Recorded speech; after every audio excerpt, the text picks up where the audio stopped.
It's very hard to play the long game, to put in the long hours, maybe to be broke, maybe to be laughed at, maybe to be teased, to have self-doubt if you do not believe it will be worth it in the end. We don't play the long game not because we can't. We don't play the long game because we don't believe in it enough.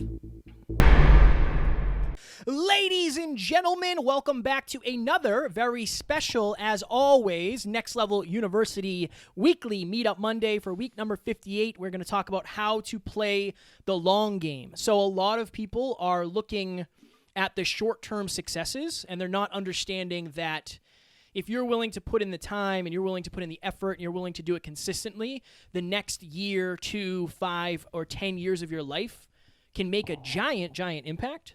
And I think of when Alan and I were 21 and 22, we weren't even doing what we're doing right now.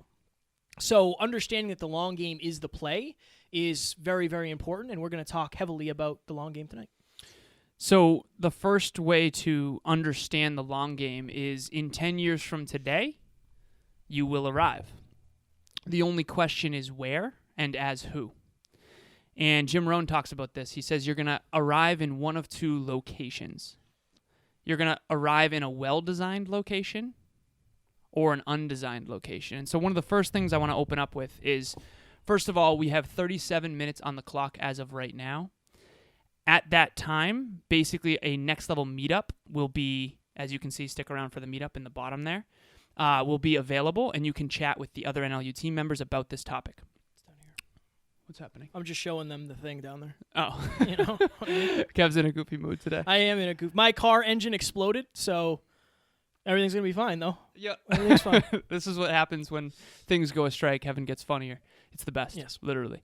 Okay, so how to play the long game. The first thing we want to start with here is actually a post that I saved from one of our mentors, Evan Carmichael. So he posted this on his Instagram, I want to say maybe a year ago. And it was basically his YouTube subscribers over time. And there's a concept called the aggregation of marginal gains, where basically if you were to improve every single day by 1% every day, by the end of the year, you would actually be 37 times better. Now, to bring this to perspective for people, and then I'll talk about Evan and what he did so incredibly well, is if you were to have $1,000 in your bank account and it were to aggregate, in other words, it were to increase in value by 1% every single day, it would be worth $37,000 at the end of the year. And then if it were to keep improving, growing by 1% for another year, you'd have $1.37 million. So when you hear someone say, oh, improve by 1% today, see, that's totally doable. Whether you're playing soccer or basketball or podcasting or anything, you can improve by 1% every single day. It is possible. It's very challenging to sustain that, but do you understand the long-term compound effect of that? So the good example of this is Evan Carmichael. So Evan Carmichael created this post, and I actually saved it. It's in one of my folders. And back in, I believe, 2012, he started on YouTube. He started making videos. I'm fairly certain that he did 3 videos a day, every day, and 4 years later, he had 1,000 subscribers. I think it's 996, actually. 4 years after that, he had 400,000 subscribers. 4 years after that, 2.5 million subscribers. Now, what's interesting about this is that he still did 3 videos a day, every day. See, it was the same amount of effort, but it was the consistency and the long game that eventually made it compound. I believe I looked at it recently. I think he has 6,500 and something videos on his YouTube. He's got a bunch. You want me to look? That would be fire, yeah. But here's the thing, right? Imagine, just for a second, that you spent massive time and energy doing 3 videos a day, every day, on YouTube for a full 4 years. And I want you to imagine that you only have 1,000 subscribers. Would you keep going? See, Evan Carmichael's a dear friend and mentor of ours, international speaker, just spoke virtually at Tony Robbins' event. See, if you saw him 4 years in, you'd be like, why are you YouTubing? You only have 1,000 subscribers. You've been doing this for 4 years? See, it's a misunderstanding of what a 1% improvement over time can actually do, and that's what we wanted to start with. 6,500 videos. 6,500. Evan Carmichael has. It's interesting. Somebody recently said to me that they were trying to grow their social media, and they said it just wasn't working. And I said, I mean this with all the love in the world, but I think you have like 200 posts. I have 1,500 posts, and my social media still isn't blowing up. We have 500 subscribers, and we probably have 600 videos on YouTube, if not more. So I think it's very important. I'm actually going to tie this into one of my points. It's very important to understand that whatever you're doing, you have to enjoy. You're not going to win at something. You're not going to play the long game if you don't enjoy the actual process of doing it. So I've talked about this a lot on the podcast, but I don't think I've talked about this on a meetup. One of the things I like to say is choose the right P. What does that mean? Many people choose profitability, and they try to turn themselves passionate about it, right? So for me, I tried to make myself passionate about traveling up and down the East Coast, crawling through attics, making state and government buildings more energy efficient.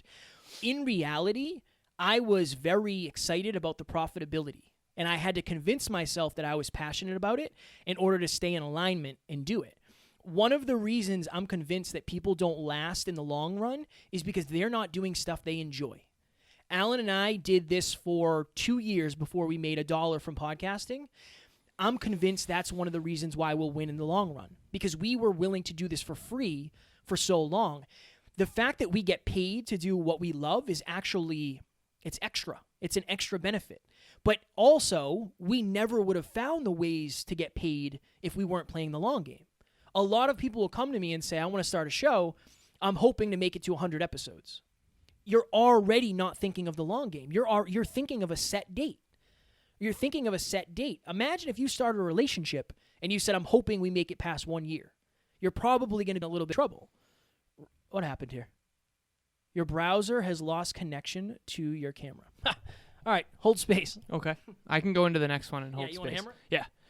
All right, we've got some technical difficulties for anyone out there listening. No worries, we're just going to hammer it on through like we do.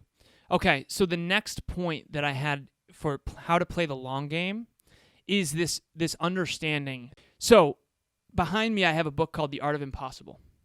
Someone by the name of Stephen Kotler wrote this book. He's coming on the show in June, I believe, and he sent us the book. There's one quote in it that I absolutely adore. He said, very little is actually impossible given a decade. See, that last part of the quote is so important. Very little is actually impossible given a decade. So I say this often, but every single person watching or listening right now, I want you to really think about this. Could you be a world-class chef tomorrow? Could you be a world-class athlete tomorrow? Could you be a concert pianist tomorrow? Could you be a world-class podcaster tomorrow? The answer is obviously no, unless you're already those things. In a decade, though, if you played piano once a day, every day for the next 10 years, there is zero question that you could be truly world-class at piano. The problem is we don't think like that. We think, okay, I'm going to try to I can't climb Mount Everest tomorrow, so therefore I'm never going to try to climb Mount Everest. So then we never even start. Right? Every single one of us could probably climb Mount Everest if we had the right guide, the right mentor, the right training, obviously with some exceptions to medical stuff. But that's the quote I want everyone to understand. We don't play the long game not because we can't. We don't play the long game because we don't believe in it enough. So we don't invest in our 401k as much as we could. We don't. If you had invested in Apple in the 80s, and let's say you invested $100,000, you'd probably have like $200 million right now. I'd have to crunch the math on it. See, the reason you didn't invest in Apple in the 80s is because either you weren't alive or you didn't believe they would be the most successful company on the planet. They were the first $1 trillion company. So that's the thing. It's not because we can't. It's because we don't believe enough. And that's what I really want to drive home in this. I think another important distinction, and we've talked about this before, is the people who, especially the people that you love and love you, they don't understand the long game because they're not playing it. They're not in your position. So if they are looking at you and saying, hey, why are you doing what you're doing? I don't think you're going to be successful. How are you going to make money doing this? Shouldn't you go get a real job? What they don't understand is you're actually playing the long game. So they see what is now, not what is possible. Remember that. Anybody watching this or listening to this in the replay who has people in your life who don't understand why you're doing what you're doing, you're probably already playing a longer game than they are. You're probably already more focused on the future than they are because they don't understand the long-term benefit of this. When you're making a decision or you're setting a goal, there's 3 beliefs that you must have in order to chase that and accomplish it. That number 1, it's possible, right? So is it possible for me to bench press 3,000 pounds? No, it's never been done humanly. I don't think it's possible. Is it possible for me? No, because it's not possible for anybody. Would it be worth it? I don't know because it's not possible. But for you and for Alan and I, is it possible to have a podcast that touches 500 million lives? Yes, it's been done. Is it possible for us? I genuinely believe that at the highest level. Will it be worth it? That's where people get stuck. It's very hard to play the long game, to put in the long hours, maybe to be broke, maybe to be laughed at, maybe to be teased, to have self-doubt if you do not believe it will be worth it in the end. Right? You're not going to go run a marathon if you don't think it'll be worth it. If you don't love running, it wouldn't make sense. And I think there's a lot of people who are comparing their level of success or they're comparing what they're doing to other people and not understanding that Alan and I love podcasting. We love this. You might love dogs and want to start a dog shelter. And that's going to take a different game for you, but it's not going to come quick. The results that we all want do not come quickly. There's a reason why, people have to diet for months. There's a reason why businesses take years to build. There's a reason why the first year of your relationship is you figuring out and learning about your partner. And you're always learning about your partner because you have to, because you're playing the long game. A relationship might be the best example of this because there is no end if you do it right. Right. There is no end. If you start a relationship, you should be starting it to play the long game. Sometimes that's easier said than done, but I think that's an important distinction. Fire. So there's a question. So Amy, thank you for... So Amy's texting us when there's a question. So hammer it, Amy. Appreciate you. Of course. Is there ever a scenario where you love something and have a dream without loving the process? And if so, then do you believe that dream is not sustainable? You go first. If that's the case, can you want a result, aka a dream, without loving the process? Yes, absolutely. Now, can you have a dream without loving, with basically hating the entire process? I don't think that's intelligent. So, Kevin and I love podcasting, and we love speaking, and we love coaching, but there's so many things that we did not enjoy. And that's what I think needs to be understood here, is a lot of people want results, and I'm going to talk about this actually soon here. But basically, a lot of people want these results.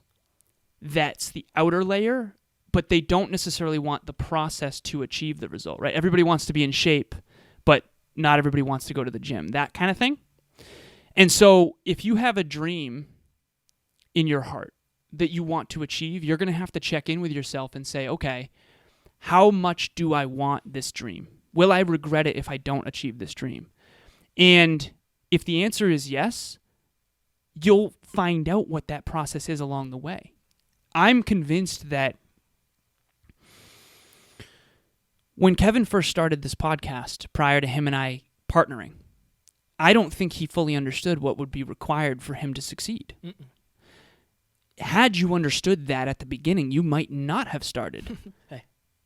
Yeah, right. So it's almost good that you don't know yet, but you'll fall in love, right? You don't meet someone on the first date and you're already in love. Falling in love is a mountain that you climb through adversity, through struggle, through learning. You learn your partner. It's falling in love. A marriage is a partnership. And it's like that with your mission and with your purpose and with your business as well. And if you're playing the long game, no, you're not going to love every minute of it, and you shouldn't. But you're going to love the process, and you're going to love the results, and you're going to love who you become.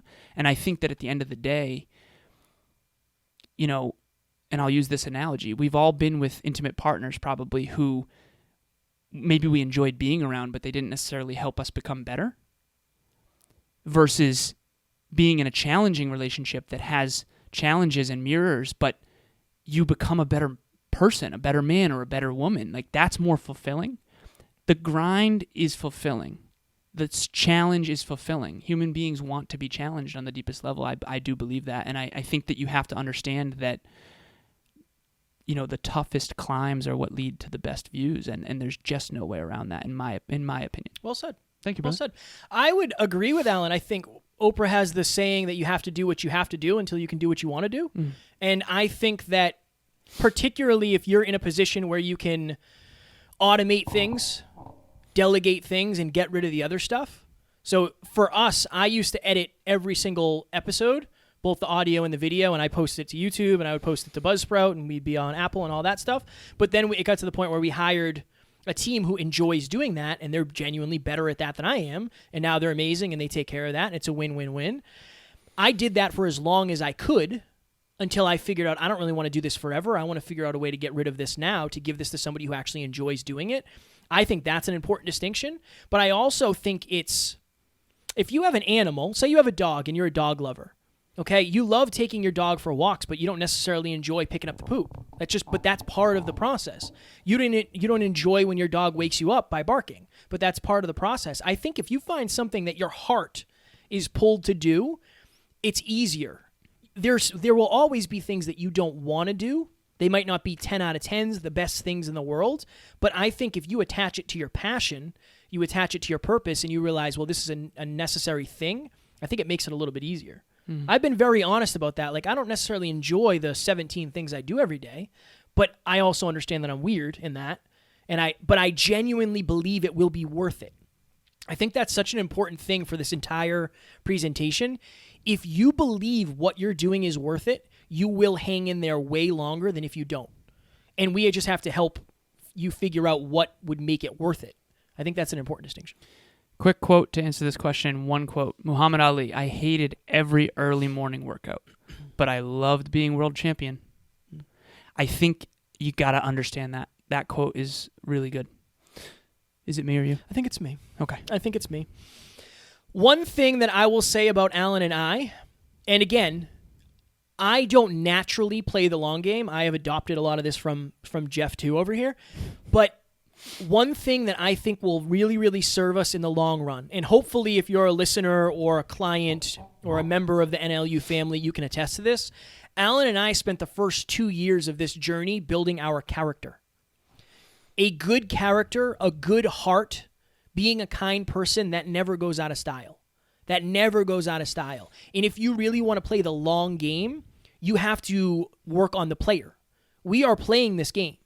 So the more patient we are, the better it will be, right? The smarter we are with our money, the better it will be. The higher our personal development set point gets, the longer we'll be able to last in this game. And I think that we're in this time now where people are talking about going viral. Like, if you're in our space, like, this is how you go viral. The problem is, if you go viral without a character, you're playing the short game. We don't want to teach you how to win right now because we don't believe that that's a real thing. We want you to level up to get to the next level, because when you get to the next level, you get next level results. And then you can get to the next level and the next level. No matter where you are, there is a next level. I think if you really want to play the long game, focus on your character and focus on what the next level of success is for you. I think that's very important because we're always comparing ourselves to where we've been and where we're going. But if you look all the way to where you have to go, it's going to seem like a long, long journey. When if we focus on the progress, I think it's way more motivating to realize, oh, we've done 600 episodes. I still want to do at least 5,000, right? That's what I write every day, but we've done 600. That's a lot of episodes. Like, we got to give ourselves credit for that. So I think focusing on the progress is something that people don't do, and focusing on the progress of your character and who you're becoming as a human being. I think that's an extra. It's like a little cupcake that you get with your pizza. It's unexpected. Cupcakes and pizza. You don't expect it. Right. Open up the bag, there's a cupcake there. You're like, hey, hell yeah. Ladies and gentlemen, one of the biggest issues for our listeners that we've seen is not everybody has people in their corner trying to lift them to the next level. And even the people who are trying to help don't always know how. That's why Kevin and I created Next Level Group Coaching. It's a 3-month program on teams of 10 with all people committed to achieving their goals. Click the link in the show notes for more information. And we only take 10 people at a time, so make sure you get in quick. Strong work. Oh, yeah. It was a cupcake. One of the things that will help articulate what Kevin just said is, and I opened this up with Evan Carmichael, and shout out to him again, if you look at his latest YouTube video, it's probably like unbelievably good. I've watched a lot of his, and they're very strong, very strong. Super informative, super valuable, like so good. If you watch the first one, it's brutal. Yeah, he did it on Walt Disney, and again, this is nothing, I'm not making fun of Evan. He was new. He was new. He's not supposed to be good. If you look at my first YouTube video, it is terrible. Genuinely terrible. But if I didn't do that first YouTube video, would we be here? 614 episodes in? And so, the long game. I want everyone out there right now, you live somewhere, okay? What is a great hike near you? For us, we're in Worcester. I think of Wachusett Mountain. Okay, Wachusett Mountain is a mountain 30 minutes north of here. And it's a good hike, and I've hiked it before. I can go around Worcester and say, hey, what's a great hike around here? I'm not from here. And most of them will say Wachusett Mountain. Why? Because Wachusett Mountain's been around for a really long time, a.k.a. the long game. So people start a business, and they're like, how come this is so hard? Because you're brand new. We get Coca-Cola because we're certain it's good. We buy an Apple phone because we're certain it's good. But when they had the Mac in 1984, no one knew Apple. Apple only had 3% of the market. So just understand the long game is the only game where you actually can predict success and you can't stumble upon it. If you go viral, that might happen. You might start your first YouTube video, it might go viral, you might be super successful, but you can't count on that because that's 1 in a million. And I think that's really important. So Amy has another question. We have another question. Hammer it, Amy. How do you get clear on what the long game is to you? That's a great question. I would say, and again, Alan's far more analytical than I am, but I would say, and this goes into one of my points, use your imagination. The long game can become what you want it to become. And I think that's the only way to accomplish the long game is to decide in advance, okay, what do you actually want? And I think this is something that we lose a little bit as we get older. Like when we're kids, when we're little, we want to be a firefighter or a police person or whatever, baseball, football, astronaut, the president, whatever it may be, whatever it was for you. But as we get older, we stop using our imagination and we start fitting ourselves into boxes. What do you actually want out of the long game? Alan and I have talked in depth about what we want from this show and the level of impact that we want to have. The only way to reverse engineer a finish line is to create it. And I think you have to get crystal clear on, in an ideal world, what is your vision? Like, if you could work every day for the rest of your life for something, what would that be? For us, at least 500 million downloads. We want to have stadium tours. We want to travel the world. We want to have courses, all these things, so many things. We want to inspire so many people.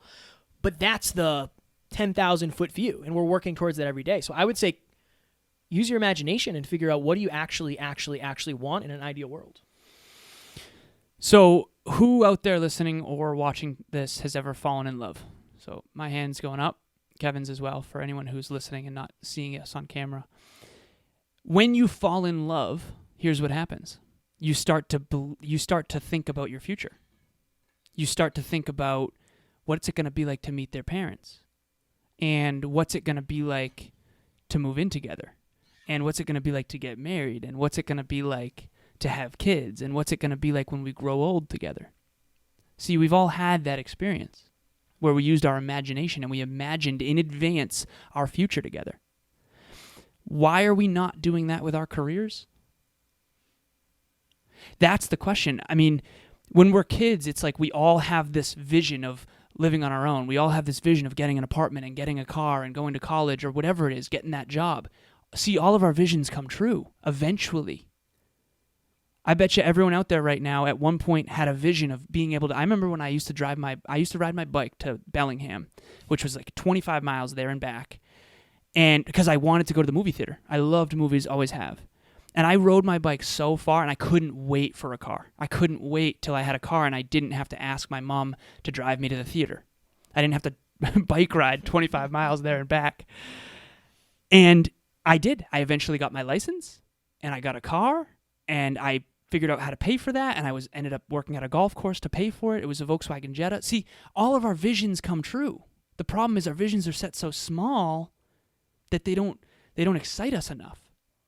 So that's what I want everyone to check in with is like, when was the last time you checked in with your dreams? When was the last time that you thought about a decade from now of like, what do I want my life to look like? And Kevin's going to go into some of the science as to why that's so hard for some people. But it's really, really critical to answer the original question, to use your imagination in advance. If you don't believe you're an athlete, you will not work out as much as I do. Because I believe I'm an athlete.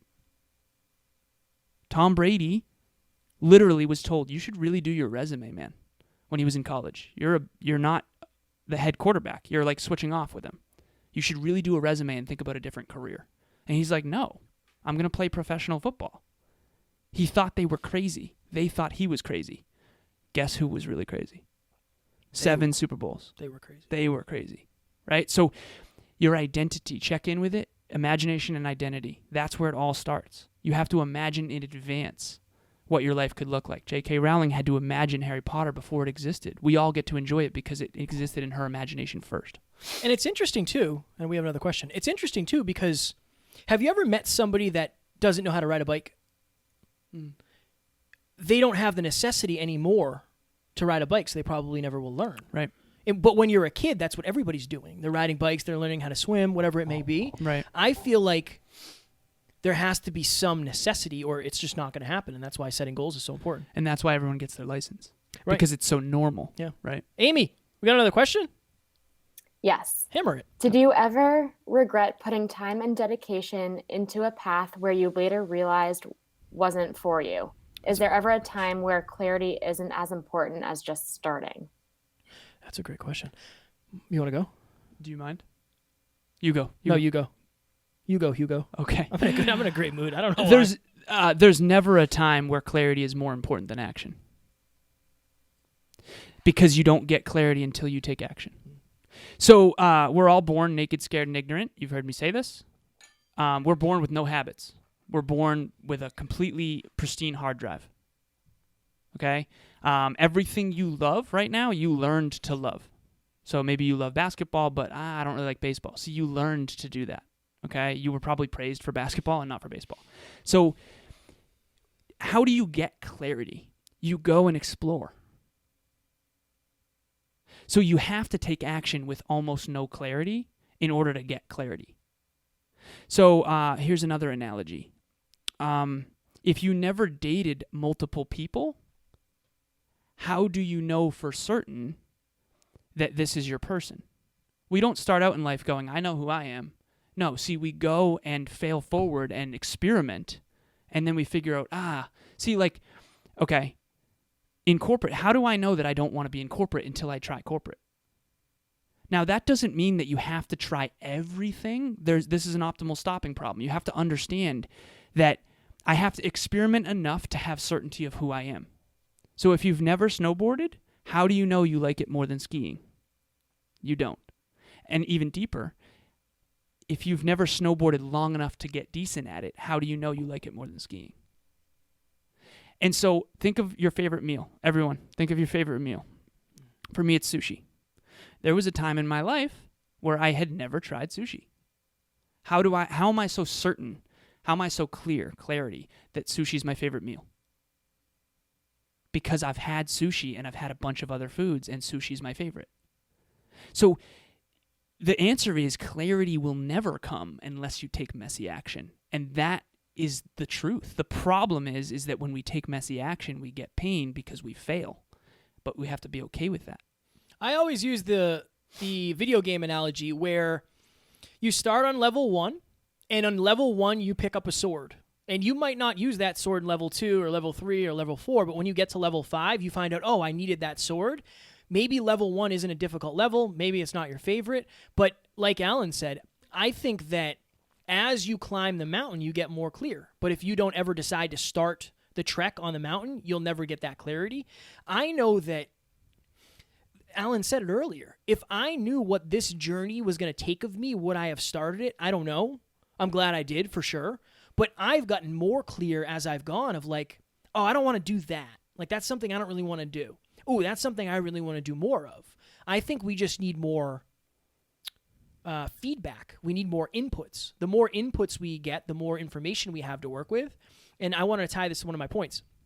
Failure now, inputs now, feedback now creates successes later because we have more to work with. So maybe you invested your time, your energy, and your knowledge into something that doesn't pay off right now. Maybe you invested that into something that you don't feel like you're going to use, but you don't know what's going to happen over the long game. You don't know what's going to happen in 5 years and 10 years. I thought I wasted 4 years of my life by working at my old job until Alan and I started doing logistics. Like, oh, we want to be here at this time. We have this interview, then we have this. I used to drive from Massachusetts to New Jersey and have to be there at a certain time. I'm really good at figuring out how long something takes, gas breaks, bathroom breaks, food breaks. I never thought that would be useful, and I genuinely thought I wasted 5 years of my life. But now looking back, that job, I have so many benefits from there. Like being able to work long hours, I learned that there. Being efficient with my time, I learned that there. I believe that it might feel like a waste of time until it's not. Until it's a tool that you can pull out and say, I actually did need this, it might seem like a waste. For sure. And you can't connect the dots looking forward. You can only connect them in hindsight. And so the tools you develop during your adversity now, you end up using later. I think Amy said there's another question. It's hard because there's many of them. Amy, is there another question? Yeah, there is. Hammer it. Okay. How do you balance taking action toward your highest self with unrelated activities? Or is everything technically under alignment when you're working on taking those consistent actions? It's an interesting question. I think you have to figure out which of those actions actually get you closer to the goal and which of those... Okay, let's put it this way. When you wake up in the morning and say you know what you want, okay, I want to get in the best shape I've ever been. That's my goal, okay? That's my goal. Then everything is assigned a numerical value. So going to the gym becomes a 10 out of 10. Drinking enough water is a 9.9. Eating enough calories is a 9.8, even though that's probably the 10 really, but whatever. Foam rolling is a certain number. Going to the bar is low. Very low. Like, I think that's what it is, and I think it goes back to clarity of what you actually want. But start thinking of it that way. If I could only do 10 things a day, how would I evaluate this? For Alan and I, this is the most important thing we've done all day. The most important. We recorded 2 episodes earlier. That's the second most important thing. We had a fire conversation earlier. That's the third most important thing. That's how I think of my days, and I know Alan's similar, but I think that... But all of that is reverse engineered from our goals. True. And sorry, I didn't mean to interrupt you. You're good. That brings me to my second point, and I think this will somewhat answer the question. How do you know if you're outside of alignment if you don't have clarity on what mountain you're climbing? So, again, in The Art of Impossible, he talks about MTP, HHG, and clear goals, and I'll go through this very quickly. An MTP is a massively transformational purpose. Okay, so for us, bringing personal development to the masses. We grew up in environments where if personal development was more present, we would have had a much better time, okay? That's our massively transformational purpose. That will take us a lifetime. Bringing personal development to the masses, it's an infinite game. We'll never be done with that, okay? An HHG, he calls it a high, hard goal.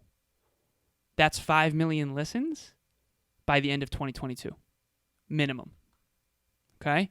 Clear goals, daily goals. Kevin tracks the listens every single day.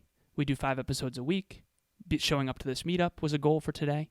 See, do you have alignment with the long game? If you're not playing the long game, you don't really have to align with it. Hopefully that answers the original question. It was a 2-part question, but I think it's really important to understand that, like, am I in alignment with my highest self? You have to first decide what that highest self is.